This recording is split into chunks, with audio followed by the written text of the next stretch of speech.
আসসালামু আলাইকুম। এটিএন বাংলা সংবাদে সবাইকে স্বাগত জানাচ্ছি তনুজা দাস। শুরুতেই জানিয়ে দেব বিআরবি কেবলস সংবাদ শিরোনাম। মাঠে ম্যাসিভ হার্ট অ্যাটাকের পর তামিম ইকবালের হৃৎপিণ্ডে পড়ানো হয়েছে রিং, শারীরিক অবস্থার উন্নতি, বিসিবির বোর্ড সভা স্থগিত।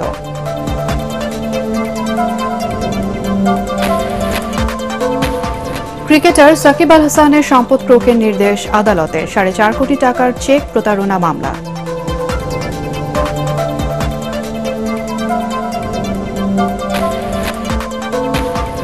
ঈদে ঘরমুখ মানুষের ট্রেন যাত্রা শুরু, প্রথম দিনের শিডিউল মতোই ছেড়ে গেছে ট্রেন, বিনা টিকিটের যাত্রী ঠেকাতে তৎপর রেলওয়ে কর্তৃপক্ষ।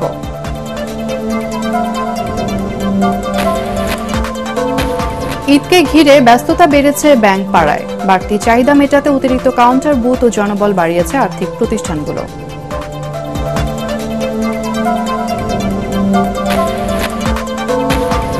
এবং প্রথমবারের মতো সমুদ্রগামী ফেরির যুগে প্রবেশ করল বাংলাদেশ। চট্টগ্রাম সন্দ্বীপ সাগর পথে চালু হলো ফেরি সার্ভিস, খুশি বিচ্ছিন্ন দ্বীপের বাসিন্দারা। শুনছিলেন বিআরবি কেবলস সংবাদ শিরোনাম, এবারে বিস্তারিত। গুরুতর হৃদরোগে আক্রান্ত হয়ে হাসপাতালে ভর্তি জাতীয় ক্রিকেট দলের সাবেক অধিনায়ক তামিম ইকবালের হাতে রিং পরানো হয়েছে। গাজীপুরের শেখ ফজিলাতুন্নেসা হাসপাতালেই তার রিং পরানো হয়। চিকিৎসকরা জানান বর্তমানে তার শারীরিক অবস্থা আগের চেয়ে ভালো। বর্তমানে তিনি সিসিইউতে আছেন। এর আগে সাভারের বিকেএসপিতে ঢাকা প্রিমিয়ার লিগে খেলা চলাকালেই হঠাৎ বুকে ব্যথা হলে গুরুতর অসুস্থ হয়ে পড়েন তামিম ইকবাল। এদিকে তামিম ইকবালের অসুস্থতার খবরে বিসিবির বোর্ড সভা স্থগিত করা হয়েছে। আরও জানাচ্ছেন পরাগ আরমান। ক্যাপ্টেন তামিম ইকবাল খান কয়েন ফ্লিপ করবেন। সাভারের বিকেএসপির 3 নম্বর মাঠে চলছিল তখন ঢাকা প্রিমিয়ার লিগে 8ম রাউন্ডের খেলা। মোহামেডানের মুখোমুখি শাইনপুকুর ক্রিকেট ক্লাব। টস শেষে ড্রেসিং রুমে ফিরে গিয়ে অসুস্থ অনুভব করেন মোহামেডানের অধিনায়ক তামিম ইকবাল। অবস্থা খুবই সংকটাপন্ন হয় হেলিকপ্টারে করে তামিমকে ঢাকার হাসপাতালে আনার চেষ্টা করা হয়। আলহামদুলিল্লাহ, it's been good as a team, ও আমরা অন এন্ড অফ ভালো। এর মধ্যে অবস্থা আরো খারাপ হলে আশুলিয়ার কেপিজে হাসপাতালে নিয়ে যাওয়া হয় তাকে। ম্যাসিভ হার্ট অ্যাটাক হয় তামিমের। হেলিকপ্টারে নিতে পারিনি, তখন আবার অবস্থা খুব বাজে অবস্থা হয়ে গেছে, মুখ টুক দিয়ে ফ্যানে টানে বের হয়ে গেছে। পরে আমরা হসপিটালে নিয়ে আসলাম, এই হলো অবস্থা। এখন আইসিইউতে আছে। এখন আপনারা দেশবাসী সবাই দোয়া করেন, এছাড়া আর কোনো উপায় নেই, দোয়া ছাড়া আর কোনো উপায় নেই। পরে হাসপাতালের পরিচালক ডাক্তার মইনুল হাসান জানান তামিমের অবস্থা খুবই সংকটাপন্ন ছিল। তার হার্টে 2টি ব্লক ধরা পড়েছে। ব্লক নির্মূলে 2টি রিং পরানো হয়েছে তামিমকে। এখন তামিমের অবস্থা উন্নতির পথে। তামিমের দ্রুত সুস্থতার জন্য তার পরিবার এবং মোহামেডান ক্লাব দেশবাসীর কাছে দোয়া চেয়েছেন। পরাগ আরমান, এটিএন বাংলা। জাতীয় ক্রিকেট দলের অলরাউন্ডার ক্রিকেটার এবং সাবেক সংসদ সদস্য সাকিব আল হাসানের সম্পদ জব্দের আদেশ দিয়েছেন আদালত। ঢাকার অতিরিক্ত মেট্রোপলিটন ম্যাজিস্ট্রেট জিয়াদুর রহমানের আদালত এই আদেশ দেন। 4 কোটি টাকার চেক ডিসঅনারের অভিযোগে করা মামলায় এই আদেশ দেওয়া হয়েছে বলে সংশ্লিষ্ট আদালত সূত্রে জানা গেছে। এর আগে সাকিব আল হাসানের সব ব্যাংক হিসাব জব্দ করে বাংলাদেশ ফিনান্সিয়াল ইন্টেলিজেন্স ইউনিট। পুঁজিবাজারে কারসাজি ও আর্থিক অনিয়ম খতিয়ে দেখতে গত 2 অক্টোবর সাকিব, তার স্ত্রী উম্মে আহমেদ শিশির এবং তাদের ব্যবসায়িক প্রতিষ্ঠানের ব্যাংক হিসাবের তথ্য তলব করে সংস্থাটি। তদন্ত শেষে সরকারের নির্দেশে বিএফআইইউ তার সব ব্যাংক হিসাব জব্দ করে।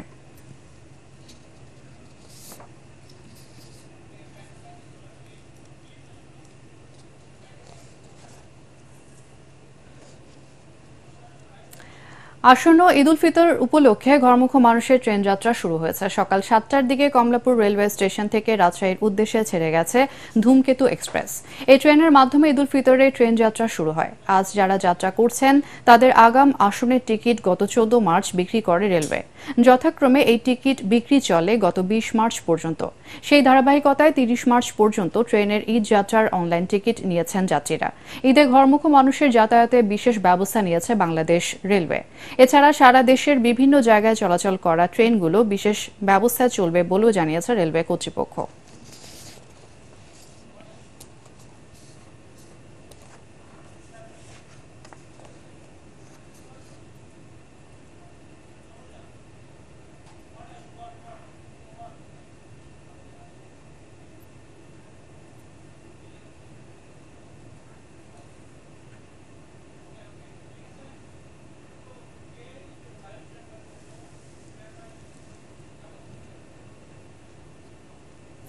দর্শক, এই মুহূর্তে কমলাপুর রেলওয়ে স্টেশনে আছেন আমাদের সহকর্মী আদ্দিন সজীব, কথা বলছি তার সাথে। সজীব, ঈদ যাত্রায় যাত্রীদের চাপ কেমন দেখতে পাচ্ছেন এবং কোনো শিডিউল বিপর্যয় হয়েছে কিনা, যাত্রীরা কি বলছেন?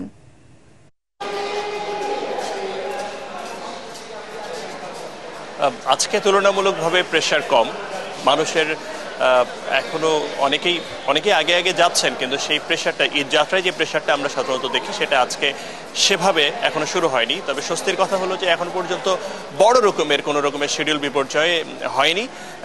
একটা 1.5 ঘন্টায় ছেড়ে গেছে, একটু লেটে ছেড়ে গেছে একটা ট্রেন, এবং আরেকটা কিশোরগঞ্জগামী যেটা আধা ঘন্টার মতো সময় বেশি লেগেছে। এছাড়া একতা এক্সপ্রেস সকাল 10টায়, যেটা একটু 20-25 মিনিট দেরিতে গেছে, যেটাকে একেবারেই স্বাভাবিক প্রক্রিয়ার মধ্যেই বলছেন যারা স্টেশন কর্তৃপক্ষ রয়েছে। আমরা এখানে দেখতে পাচ্ছি যে এখন একটা ট্রেন ঢাকা ছেড়ে যাবে এবং সাধারণ মানুষের মধ্যে এই উৎসাহ উদ্দীপনা আমরা দেখতে পাচ্ছি।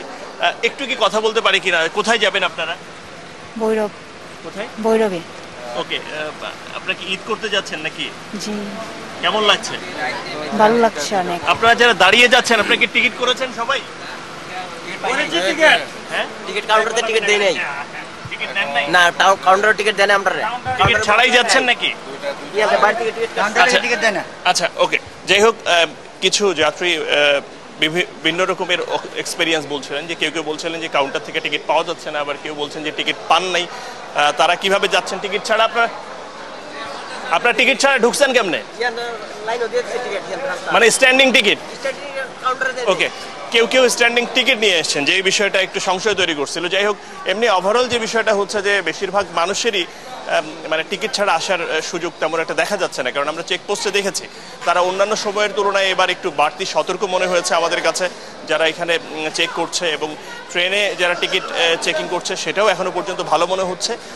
সব মিলিয়ে বলা যায় যে এই ট্রেনের যে মানে শিডিউল বিপর্যয় বা যে বিষয়টা এখনো পর্যন্ত তারা ধরে রেখেছে, সেটা আগামীকালকে বা 26শে মার্চ, এরপরে যে 27, এই 26 এবং 27 তারিখ সবচেয়ে বেশি প্রেশারের মনে হবে বলে মনে করছেন তারা। এই দিনগুলোতে কতটা ভালোভাবে ট্রেনগুলোকে কন্টিনিউ করতে পারবে সেটার উপরে ডিপেন্ড করতেছে আসলে সামনের দিনে মানুষের ঈদযাত্রাটা কেমন হচ্ছে। তবে এই মানুষগুলোর বড় রকমের দৃশ্যমান সে ধরনের কোনো অভিযোগ নাই, মোটামুটি তারা ভালোভাবে যাচ্ছেন। এখন পর্যন্ত ট্রেনের সিটে বসতে কিংবা থাকতেও কোনো অসুবিধা হচ্ছে না। আশা করা যাচ্ছে যে এবারের ঈদযাত্রাটা তুলনামূলকভাবে অন্যান্য যে কোনো বারের চেয়ে এবার একটু বেটার হতে পারে। আমাদের কাছে তাদের কাছে যে তারা যে তথ্য করেছেন, আমরা দেখতে পাচ্ছি সবার মধ্যে একটা উৎসাহ উদ্দীপনা আছে, ঈদের আনন্দ। যারা একটু আগে যাচ্ছেন, আগে গিয়ে পরিবার পরিজন সবার সঙ্গে ঈদটা ভাগাভাগি করবেন। রমজানেরও এখনও কিছুটা সময় বাকি আছে। সব কিছু মিলিয়ে বলা যায় যে এই ঈদ আনন্দটা রঙিন করে হয়তো হবে তাদের সবারই। এখনো পর্যন্ত আমরা দেখছি প্রতিনিয়তই স্টেশনে লোক আসছেন। অন্যান্য সময় দেখা যায় যে এই সময়গুলোতে সাধারণত একটু স্টেশনটা ফাঁকা থাকে, কিন্তু এখন চিত্রটা এমন যে স্টেশন পুরো সময়টাই একরকম যাত্রীদের উপস্থিতিতে ভরাট থাকে, এবং তারা প্রতি ক্ষণে ক্ষণে ঢাকা ছেড়ে যাচ্ছে। এখন পর্যন্ত প্রায় 20 থেকে 22টা ট্রেনের ঢাকা ছেড়ে যাওয়ার, বিভিন্ন গন্তব্য দেশের বিভিন্ন প্রান্তে ছুটে যাওয়ার খবর আমরা পেয়েছি। ভালো মনে হচ্ছে সবকিছু মিলিয়ে। আশা করা যায় যে এটা ধরে রাখতে পারবে রেল কর্তৃপক্ষ। স্টেশন ম্যানেজার আশাবাদী যে সামনে এরকম কোনো বড় রকমের শিডিউল বিপর্যয় হবে না, যদি না রাস্তার পথে, অর্থাৎ যে পথ দিয়ে ট্রেন চলাচল করে সেই দিকে কোনো বিপদ না হয়। তারপরে সেই ক্ষেত্রেও তাদের বিকল্প ব্যবস্থা রয়েছে। 5 জোড়া বিশেষ ট্রেন রয়েছে, যদিও এটা অন্যান্য সময়ে 8 থেকে 10 জোড়াও আমরা দেখেছি, কিন্তু এবার তারা এটা করেছে, যেটা ঢাকা থেকে 4 জোড়া বিশেষ চলবে এবং অন্য আরেকটি স্থান থেকে আরেকটি আরেক জোড়া বিশেষ চলবে। সবকিছু মিলিয়ে পজিটিভ এখন পর্যন্ত সাধারণ মানুষের ঈদ যাত্রার খবর। তনুজা। সজীব, আপনাকে ধন্যবাদ। ঈদকে ঘিরে ব্যস্ততা বেড়েছে ব্যাংক পাড়ায়। অন্য যে কোনো সময়ের চেয়ে এবার অতিরিক্ত 40 ভাগ লেনদেন হচ্ছে বলে জানিয়েছেন ব্যাংকাররা। বাড়তি চাহিদা মেটাতে অতিরিক্ত কাউন্টার বুথ ও জনবল বাড়িয়েছে আর্থিক প্রতিষ্ঠানগুলো। এছাড়াও গ্রাহক পর্যায়ে চাহিদা অনুযায়ী পর্যাপ্ত অর্থ সরবরাহ করা হয়েছে। আরও জানাচ্ছেন শারফুল আলম। আসছে ঈদ, বাড়ছে কেনাকাটা আর খরচের হিসাব, আর তাই স্বাভাবিক নিয়মেই ভিড় বাড়ছে ব্যাংকগুলোতে। বেতন বোনাসের টাকা তুলতে কাউন্টারগুলোতে গ্রাহকদের ভিড়। এই ব্যস্ততা সামাল দিতে ব্যাংকগুলো আগে থেকেই প্রস্তুতি নিয়েছে। বাড়ানো হয়েছে কাউন্টারের সংখ্যা। ছেলেমেয়েরা আছে, নাতি নাতনিরা আছে, তাদের জন্য বাজার করতে হবে, ঈদের বাজার। কম্পিউটার অ্যাক্সেসরিজের দোকান আমাদের, তো ব্যবসা আমাদের সেল হচ্ছে ভালো আলহামদুলিল্লাহ মোটামুটি, তো এই কারণে আমরা জমা দিচ্ছি আর কি টাকাটা। ব্যবসায়ীদের পণ্য বিক্রি হচ্ছে, সে টাকা আসতেছে, আবার একদিকে গ্রাহকদের চাহিদা মেটানোর জন্য নগদ টাকা উত্তোলনের সুবিধা নিচ্ছে। গ্রাহকের চাহিদা মতো টাকা পেতে পারে সেই ব্যবস্থা করে রাখা হয়েছে এবং তারা তাদের প্রয়োজন মতো টাকা তুলতে পারছে। এদিকে রমজান মাস জুড়ে রেমিটেন্সের পালে হাওয়া লেগেছে, বাড়ছে প্রবাসী আয়ের পরিমাণ। রেমিটেন্সের টাকা সংগ্রহ করতেও আগের চেয়ে বেশি ভিড় করছেন গ্রাহকরা ব্যাংকগুলোতে। ঈদের আর আছে 2-3-4 দিনের মতন, এই জন্য উঠাইবে আর কি। ব্যবসায়িক টাকাটা কালেকশন হয়েছে, এই টাকাটা ব্যাংকে নিরাপদ থাকে, এটার জন্য ব্যাংকে আসে। সঙ্গত কারণেই টাকা উত্তোলনের চাপ বেড়েছে এবং একেবারে শেষ দিকে এসে এখন প্রায় অন্য যে কোনো সময়ের চেয়ে প্রায় 40% বেশি অর্থ উত্তোলনের জন্য চাপ পড়ছে। সেইটা ইতিবাচক এবং এটাকে অ্যাড্রেস করার জন্য আমরা বিভিন্ন ধরনের মেজার গ্রহণ করেছি। কাউন্টারের সংখ্যা বাড়িয়েছি, ক্যাশ পেমেন্টের জন্য আলাদাভাবে লোক নিয়োগ করেছি, মেশিনগুলো তো আছেই, আমাদের এটিএম বুথগুলোতে পর্যাপ্ত পরিমাণ টাকা রাখার ব্যবস্থা করেছি। ক্যাশ ফিডিংয়ের জন্য আমরা ইতিমধ্যে নির্দেশনা দিয়েছি আমাদের ডিভিশনাল অফিস, আমাদের যারা মানে ফিডিং ব্রাঞ্চ, তাদেরকে নির্দেশ, অর্থের কোনো ক্রাইসিস হয় না। ঈদের আগে ব্যাংক লেনদেন চলবে 25 ও 27 মার্চ। সেই হিসাবে ঈদ ছুটির আগে শেষ ব্যাংকিং কার্যক্রম চলবে বৃহস্পতিবার। শরফুল আলম, এটিএন বাংলা, ঢাকা। পতিত স্বৈরাচার গুজব ছড়িয়ে দেশে অস্থিতিশীলতা সৃষ্টির চেষ্টা করছে বলে অভিযোগ করেছেন বিএনপির সিনিয়র যুগ্ম মহাসচিব রুহুল কবির রিজভী। নয়াপল্টনে সংবাদ সম্মেলনে তিনি বলেন, প্রশাসনের ভেতরে ঘাপটি মেরে থাকা শেখ হাসিনার দোসররা বিভিন্ন জায়গায় সভা করে নানা চক্রান্ত করছে। অন্তর্বর্তী সরকারকে এদের বিরুদ্ধে ব্যবস্থা নিতে হবে। ঈদে বাড়ি যাওয়া মানুষের নিরাপত্তা নিশ্চিত করতে আইনশৃঙ্খলা বাহিনীকে কার্যকর পদক্ষেপ নেওয়ার আহ্বান জানান তিনি। রিজভী অভিযোগ করেন, স্বৈরশাসক শেখ হাসিনা রাষ্ট্রযন্ত্র ব্যবহার করে মুক্তিযুদ্ধের ইতিহাস বদলে দিতে চেয়েছিল। এই সময় ২৬ মার্চ মহান স্বাধীনতা দিবস উপলক্ষে আলোচনা সভা, জাতীয় স্মৃতিসৌধে শ্রদ্ধা নিবেদন সহ দলের পক্ষ থেকে নানা কর্মসূচি ঘোষণা করা হয়।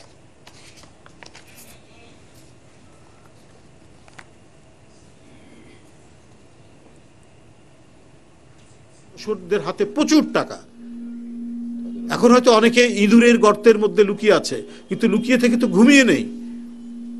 তারা সেখান থেকে নানা ধরনের চক্রান্ত ষড়যন্ত্র করার চেষ্টা করছে। প্রধান উপদেষ্টা চীন সফরে যাবেন, খুব পরিকল্পিতভাবে কনসাল্টেড ওয়েতে আপনার এই গুজব ছড়ানো হচ্ছে। পুলিশ ক্লাবে অর্ধশত পুলিশ কর্মকর্তাদের একটি বৈঠক হয়েছে, গণমাধ্যমে এসছে। এই সাহস পায় কি করে? একটা ইফতার পার্টির নাম করে তারা সেখানে গোপন বৈঠক করেছেন। এটা তো ভয়াবহ ব্যাপার। এটা অন্তর্বর্তীকালীন সরকার এইসব বিষয়ে কি চোখ? সব শঙ্কা আর বাধা দূর করে প্রথমবার সমুদ্রগামী ফেরির যুগে প্রবেশ করছে বাংলাদেশ।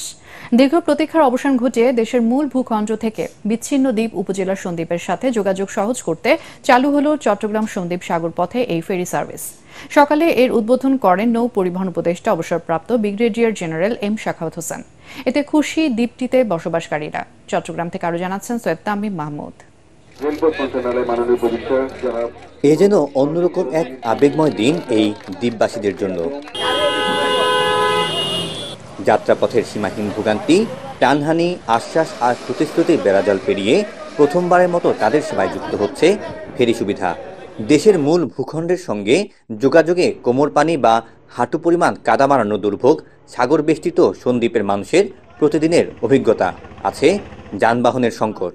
এছাড়াও ঝড় বৃষ্টির মতো প্রাকৃতিক দুর্যোগে নৌ চলাচলে জীবনের ঝুঁকি তো রয়েছেই। সেই সাথে অসুস্থ রোগীকে দ্রুত শহরে আনতে গেলেও বেগ পেতে হয় সন্দ্বীপের মানুষের। এই দুর্ভোগ আর ঝুঁকি কমাতে এবার চট্টগ্রাম সন্দ্বীপ রুটে চালু হলো ফেরি সার্ভিস। এ নিয়ে ব্যাপক উৎফুল্ল সন্দ্বীপবাসীরা। প্রাণের এই জনপদ নিয়ে তারা এখন বুনছেন নতুন স্বপ্ন। আমাদের জন্য এটা নতুন এক দ্বারপ্রান্ত। সন্দ্বীপে অনেক উন্নত হয়ে যাচ্ছে, যাতায়াতের সুবিধা হচ্ছে। এটা একটা অবর্ণনীয় আমাদের জন্য সুখকর খবর। আমরা আনন্দে আবেগে আপ্লুত। সীতাকুণ্ডের বাঁশবাড়িয়া প্রান্ত থেকে দ্বীপের গুপ্তছড়া ঘাটে দিনে 2 বার আসা যাওয়া করবে এই ফেরি। পারাপারে যাত্রীপ্রতি ভাড়া আসনভেদে 80 থেকে 100 টাকা। আর পরিবহনের ক্ষেত্রে সর্বনিম্ন মোটরসাইকেল 150 ও সর্বোচ্চ 10 টাকার যানে 5700 টাকা। তবে সমুদ্রের উত্তাল ঢেউয়ে এমন প্রকল্পের অবকাঠামো বর্ষায় কতটুকু স্থায়ী হয় সেটি ভাবাচ্ছে সংশ্লিষ্টদের। এই ওয়েদারে আসলে এটা চালানোর জন্য আর হয়তো 10-12 দিন চালানো যাবে। আমরা চেষ্টা করব ঈদটা পার করার জন্য। আমি মনে করি যে এটা দেয়া উচিত, কারণ আসলে অনেক লক্ষ মানুষ এখানে উপকৃত হবেন। এটা এখনো বর্ষাকালে কি হবে আমরা তো জানি না, এইসব দেখতে হবে। বাংলাদেশের কোস্টাল ফেরির কোনো প্রভিশন নাই এবং আনতে হবে আমাকে যত তাড়াতাড়ি সম্ভব। এবং কোস্টাল ফেরি ছাড়া সন্দ্বীপে এখানে আমি রেগুলার যেতে পারবো না, কারণ এটা অনেক অ্যাক্সিডেন্ট এদিকে সন্দ্বীপের অভ্যন্তরীণ সড়কগুলো অনেক সরু। ফেরি চালুর পর এসব সড়কে পরিবহনের চাপ আরও বাড়বে, তাই এই দিকেও নজর দেওয়ার কথা বলছেন সন্দ্বীপবাসী। যে পরিমাণে যানবাহনগুলো আসবে ওগুলোর জন্য আমাদের আগে রোডগুলো প্রশস্ত করতে হবে, ভিতরে আমাদের ডাবল কোনো রোড নাই। সীতাকুণ্ডের বাঁশবাড়িয়া থেকে নৌ রুটে সন্দ্বীপের দূরত্ব 16.5 কিলোমিটার। এই দূরত্ব পাড়ি দিতে ফেরির সময় লাগবে প্রায় 1.5 ঘন্টা। সৈয়দ তামিম মাহমুদ, এটিএন বাংলা, চট্টগ্রাম। পেশাগত দক্ষতা বাড়িয়ে কর ফাঁকি রোধে কাজ করবে জাতীয় রাজস্ব বোর্ড এনবিআর। কর হার না বাড়িয়ে করের আওতা বাড়ানোর মাধ্যমে রাজস্ব আয় বাড়ানো হবে বলে মন্তব্য করেছেন এনবিআর চেয়ারম্যান আব্দুর রহমান খান। অর্থনৈতিক রিপোর্টারদের সংগঠন ইআরএফ এর সাথে প্রাক বাজেট আলোচনা অনুষ্ঠানে তিনি একথা বলেন। দেখুন তরিক ইসলামের রিপোর্ট। 2025-26 অর্থ বছরে জাতীয় বাজেট প্রণয়নে রাজধানীর আগারগাঁওয়ে এনবিআর ভবনে অর্থনৈতিক রিপোর্টারদের সংগঠন ইআরএফ এর সাথে প্রাক বাজেট আলোচনা করেন জাতীয় রাজস্ব বোর্ডের চেয়ারম্যান আব্দুর রহমান খান। এ সময় ব্যক্তি কর সীমা বৃদ্ধি, কর ফাঁকি রোধ ও তথ্যর ডিজিটালাইজেশন সহ কয়েকটি সুপারিশ করেন ইআরএফ সদস্যরা। মূল্যস্ফীতির সাথে সম্পর্ক রেখে ব্যক্তি করদাতাদের কর ছাড়ের সীমা 3 লাখ টাকা থেকে বাড়িয়ে 4 লাখে উত্তীর্ণ করা যেতে পারে। শুধুমাত্র ফুড ছাড়া, ফুড এন্ড হেলথ মেডিসিন ছাড়া অন্য সব কিছু ম্যানুফ্যাকচারিং সব কিছু আপনারা স্ট্রিক্ট হন। এরিয়া বেসিসে করেন না, কারণ আপনারা টার্গেট করতে পারেন না এভাবে যে 25 সালে আমরা শুধু মিরপুর অঞ্চলে যতগুলো দোকান আছে সেগুলোকেই কভার করব। আলোচনায় এনবিআর চেয়ারম্যান জানান, করের আওতা বাড়াতে এলাকাভিত্তিক অভিযান চালাবে এনবিআর। একজনের মনে হলো যে আমার ভ্যাটটা কমায় দেয়, এই যে কালচার আমরা শুরু করলাম লম্বা সময় ধরে, ভ্যাটের আইনটাকে আমরা ডিস্টর্ট করলাম, 12 সালে এসে আবার নতুন আইন করলাম, সেটাও আবার ডিস্টর্টেড করে 19 সাল থেকে কার্যকর করলাম। মানে ভ্যাটের যে শক্তি সেটাই ছিল হলো এটা অ্যাকাউন্টিং বেসড এবং এটা ইনভয়েস বেসড, সেটাকে যখন আমরা নষ্ট করে ফেললাম এখন আর ভ্যাট গ্রো করছে না। সবার জন্য ব্যবসা বান্ধব করনীতি প্রণয়ন করা হবে বলেও জানান এনবিআর চেয়ারম্যান আব্দুর রহমান খান। তরিক ইসলাম, এটিএন বাংলা, ঢাকা। ঐতিহ্যবাহী জয়পুরহাট লাইব্রেরি অ্যান্ড ক্লাবের ভবন ঝুঁকিপূর্ণ হওয়ায় পরিত্যক্ত ঘোষণা করে তালা লাগিয়েছে কর্তৃপক্ষ। এতে ক্লাব কর্তৃপক্ষের উদাসীনতায় নষ্টের মুখে প্রায় 20,000 বই। লাইব্রেরির সদস্য এবং বই প্রেমীরা বলছেন, বইগুলো দ্রুত ভবন থেকে না সরালে পর্যাপ্ত আলো বাতাসের অভাব এবং পোকামাকড়ের আক্রমণে অচিরেই নষ্ট হবে মূল্যবান বইগুলো। জয়পুরহাট প্রতিনিধি রফিকুল ইসলাম রফিকের রিপোর্ট, জানাচ্ছেন মনির হোসেন তপু। জেলা শহরের শহীদ ডাক্তার আবুল কাশেম ময়দানের পাশে 1947 সালে স্বল্প সংখ্যক বই নিয়ে বেসরকারি উদ্যোগে যাত্রা শুরু করে জয়পুরহাট লাইব্রেরি ও ক্লাব। স্কুল কলেজের শিক্ষক শিক্ষার্থী সাধারণ মানুষের পদচারণায় সবসময় মুখর থাকত এই লাইব্রেরিটি। তবে এই ভবনটি পুরাতন ও দীর্ঘদিন সংস্কার না করায় ঝুঁকিপূর্ণ হওয়ায় পরিত্যক্ত ঘোষণা করেছে কর্তৃপক্ষ। এদিকে ভবনে থাকা ইতিহাস, ঐতিহ্য, উপন্যাস, নাটক, রম্য রচনা সহ মূল্যবান প্রায় 20,000 বই রক্ষায় দ্রুত স্থানান্তর করার দাবি জানিয়েছেন বইপ্রেমীরা। যে বইগুলা ওখানে আছে এটা আমরা টাকা দিয়েও কিনতে পাবো না। পুরনো বইগুলাকে অবশ্যই যত্ন করে রাখার জন্য আমি আমার জয়পুরহাটবাসীর পক্ষ থেকে আমি এই দাবিটুকু জানাই। দীর্ঘ 12 বছর ধরে এই লাইব্রেরি ক্লাবে কোনো নির্বাচন বা গণতান্ত্রিক চর্চার বিষয়গুলো আমরা দেখতে পাচ্ছি না। বইগুলোর সরানোর ব্যাপারে অসহায়ত্বের কথা জানায় লাইব্রেরি কর্তৃপক্ষ। মিনিস্ট্রিতে কাগজ দিলাম, তাতে 1 কোটি কত টাকা একটা বাজেট আসছিল, সেটা ওই যে ডিসির আমলে, তাতে এক চিঠি লিখে জানায় যে এত টাকা একটা লাইব্রেরিকে দেওয়া সম্ভব নয়।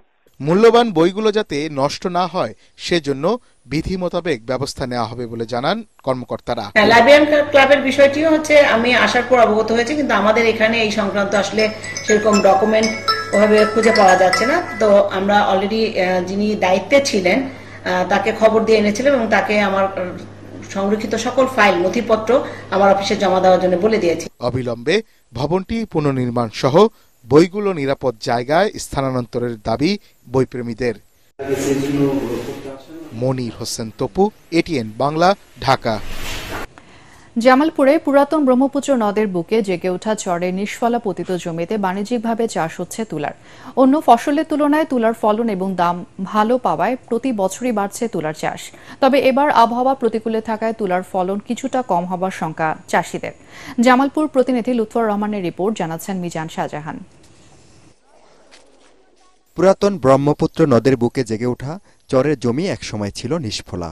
এসব পতিত জমিতে চাষিরা বিভিন্ন ফসল ফলানোর চেষ্টা করেও ব্যর্থ হয়।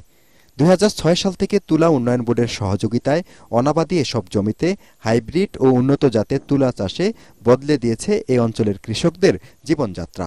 প্রতি বিঘা জমিতে তুলা চাষে 15 থেকে 20 হাজার টাকা খরচ হলেও উৎপাদিত তুলা 4 হাজার টাকা মনে বিক্রি করে কৃষকরা পাচ্ছেন 50 থেকে 60 হাজার টাকা। এবার বছর 25 থেকে 30 হাজার টাকা খরচ হইতেছে, আর আমরা বিক্রি করতেছি 45 হাজারের মতো। অন্যবার যাই ফলন হয়েছে, এইবার মনে করলেন এইগুলো ইয়ার জন্য সার বিষের জন্য ফলন কম। চলতি বছর জামালপুরের বিভিন্ন চরাঞ্চলে 300 হেক্টর জমিতে তুলা চাষ হয়েছে। প্রতি বিঘা জমিতে এবার 15 থেকে 16 মণ তুলা উৎপাদন হবে বলে আশা করছেন স্থানীয় কৃষকরা। তুলার দাম মোটামুটি গত 112, তারপর আঙ্গুর লাভ হইতাছে না। যত দিন কাটাচ্ছে অত লাভের পরিমাণ কমতাছে। তুলার দামটা বাড়তি হয়, তাহলে আঙ্গুর পুষিব, হইলে আমরা আবাদ করবো, নাহলে আমরা আবাদ করব না। চাষিদের সার ও উন্নত জাতের বীজ সরবরাহ সহ সার্বিক সহযোগিতা করা হচ্ছে বলে জানান এই তুলা উন্নয়ন কর্মকর্তা। আংশিক বৃষ্টিতে ক্ষতিগ্রস্ত হওয়ার পরেও তুলার ফলন ভালো। এবছর তুলা উন্নয়ন বোর্ড প্রদর্শনী প্রণোদনার মাধ্যমে কৃষকদের ভালো বীজ, সার, কীটনাশক দিয়ে সহায়তা করে আসছে। সরকারি প্রশিক্ষণ, বিনামূল্যে সার, বীজ ও কীটনাশক সরবরাহ করা গেলে তুলা চাষ আরও বাড়ানো সম্ভব বলে জানিয়েছেন কৃষকরা। Bureau report, ATN Bangla. এবার আল আরাফা ইসলামী ব্যাংক অর্থ সংবাদ।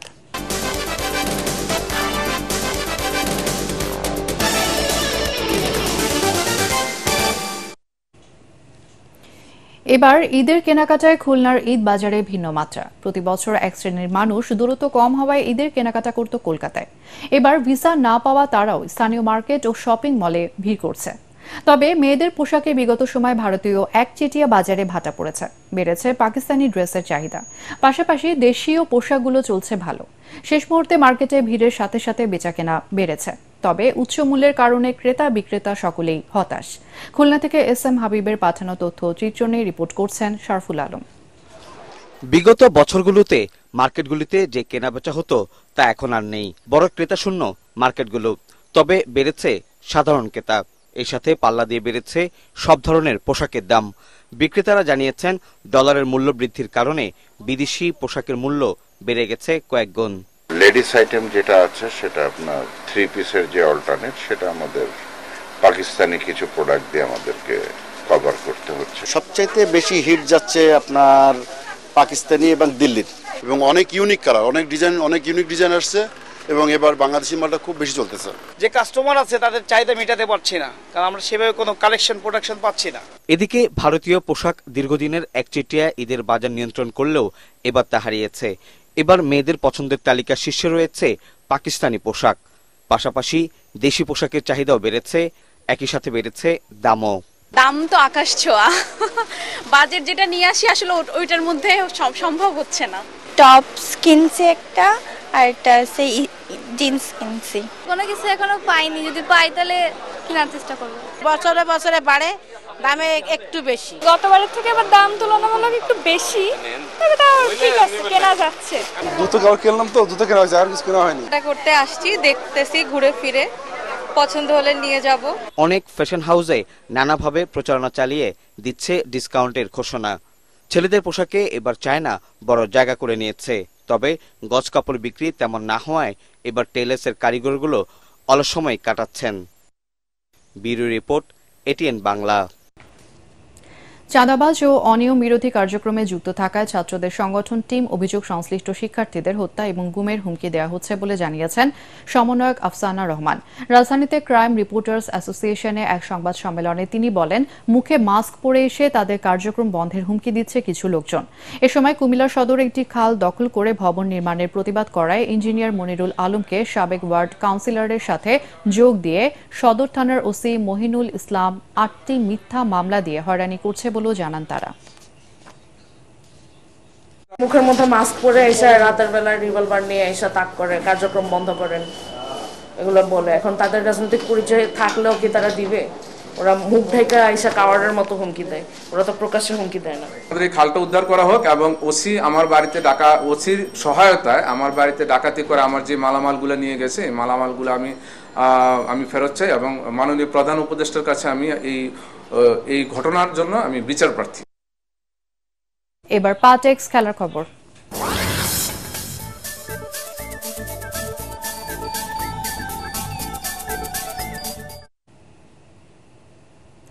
উয়েফা নেশনস লিগের সেমিফাইনালে উঠেছে স্পেন এবং পর্তুগাল। নেদারল্যান্ডসকে টাই ব্রেকারে 5-4 গোলে হারিয়েছে স্পেন, আর ডেনমার্কের বিপক্ষে 5-2 গোলে জয় পেয়েছে পর্তুগাল। স্তাদিও দা মেসেলায় মিকেল ওয়ার্জাবালের গোলে 8 মিনিটে এগিয়ে যায় লা রোজারা। নেদারল্যান্ডসকে সমতায় ফেরান মেমফিস ডিপাই। আক্রমণ পাল্টা আক্রমণের খেলায় ওয়ার্জাবাল আর লামিন ইয়ামাল আরও 2 গোল করেন। সেই গোল শোধ দেন মাতসেন এবং সিমন্স। তাতে খেলা গড়ায় টাই ব্রেকারে। সেখানে ডনিয়াল মালেন্সের শট ফিরিয়ে স্পেনকে সেমিতে তোলেন উনাই এমেরি। আরেক ম্যাচে ডেনমার্ক এবং পর্তুগালের খেলা 76 মিনিট পর্যন্ত 2 গোল করে ড্র থাকে। এরপর টিন কাওরের জোড়া গোল আর গনসালো রামোসের গোলে বড় জয় নিয়ে সেমিতে ওঠে পর্তুগাল। শেষ করার আগে বিআরবি কেবলস সংবাদ শিরোনাম আরও একবার। মাঠে ম্যাসিভ হার্ট অ্যাটাকের পর তামিম ইকবালের হৃৎপিণ্ডে পড়ানো হয়েছে রিং। শারীরিক অবস্থার উন্নতি, বিসিবির বোর্ড সভা স্থগিত।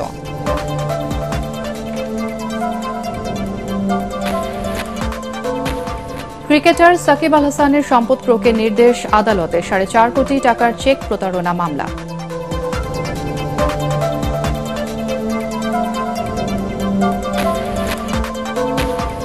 ঈদে ঘরমুখ মানুষের ট্রেন যাত্রা শুরু। প্রথম দিনে শিডিউল মতোই ছেড়ে গেছে ট্রেন। বিনা টিকিটে যাত্রী ঠেকাতে তৎপর রেলওয়ে কর্তৃপক্ষ।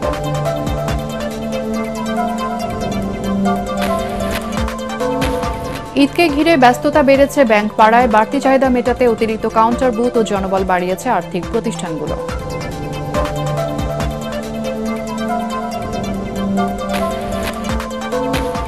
এবং প্রথমবারের মতো সমুদ্রগামী ফেরির যুগে প্রবেশ করল বাংলাদেশ। চট্টগ্রাম সন্দ্বীপ সাগর পথে চালু হলো ফেরি সার্ভিস। খুশি বিচ্ছিন্ন দ্বীপের বাসিন্দারা। আর এই ছিল এখনকার সংবাদ। আমাদের এটিএন বাংলা সংবাদ ইউটিউবে দেখতে ব্রাউজ করুন youtube/ATN Bangla News।